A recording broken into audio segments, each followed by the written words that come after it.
ಬೇಂದ್ರೆಯಂತೆ ಜಗದ ಕವಿ ಯುಗದ ಕವಿ ಎಂದರೆ ಸಾಲದು. ಪದಗಳು ಉದುಡಿಕೊಂಡಿವೆ. ಮುಂಜಾವಿನ ತಳಿರುಗಳ ನಡುವೆ ಹುದುಗಿರುವ ಮುತ್ತಿನ ಮಳೆ ಹನಿಗಳಂತೆ ಒಮ್ಮೆಲೆ ಚಿನುಕಿ ಮಾಯಾಗಿ ಎನಿಸುತ್ತಿದೆ. ಮಲೆನಾಡಿನ ತಪೋನಂದನದಿ ಅರಳಿದ್ದ ತಪಸ್ವಿಯಲ್ಲೂ ಕಾವ್ಯ ವಿಹಾರದ ಬಿರುಗಾಳಿ ಬೀಸಿ ಚೇನಾಗುವ ಬಯಕೆಯಲ್ಲಿ ಕನ್ನಡ ಟಿಂಡಿಮಯನಲಿಲ್ಲವೇ? ಕನ್ನಡ ಟಿಂಡಿಮಯನಲಿಲ್ಲವೇ? ಅದಿರಲಿ, ನಾ ಬಿಸಿ ಎನ್ನುವ ಒಬ್ಬರವು ಪದಗಳಲ್ಲಿ ಮೇಳೈಸುವ ಪರಿಯೇ.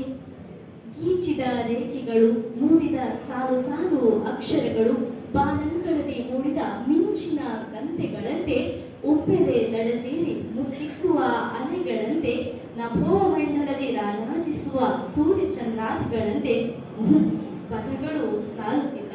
ಮುಖಸ್ತುತಿಗಲ್ಲ, ಕವಿಶೈಲದಿ ಬೋಣಿಸಿಹ ಮಣಿಗಳಿಗೆ. ಮುಖಸ್ತುತಿಗಲ್ಲ, ಕವಿಶೈಲದಿ ಬೋಣಿಸಿಹ ಮಣಿಗಳಿಗೆ.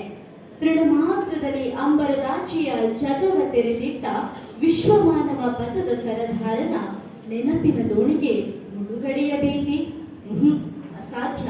ನಾ ಬರೆದ 4 ಸಾಲುಗಳಿಗೆ ನನ್ನಲ್ಲಿ ಅಂತ್ಯವಿರದಿರುವಾಗ ಮನೆಯ ಮದುಮಗಳ ಸೃಷ್ಟಿದಾತನಿಗೆ, ಶ್ರೀರಾಮಾಯಣ ದರ್ಶನದಾತನಿಗೆ ಯಮನು ಸೋಲದಿರುವನೇ ಕಬ್ಬಕಾವ್ಯಗಳಲ್ಲಿ. ಹೌದು, ಪದಗಳು ಸಾಲುತ್ತಿಲ್ಲ. ಬರೆಯ ಹೊರಟಾಗ ಪರಡೆನಿಸುತ್ತಿದೆ. ನಾ ಮರಿವಿಜ್ಞಾನಿಯಾದರೂ ನೇಸರನ ನೋಡಬಹುದಲ್ಲದೆ ಮುಟ್ಟಲು ಸಾಧ್ಯವೇ?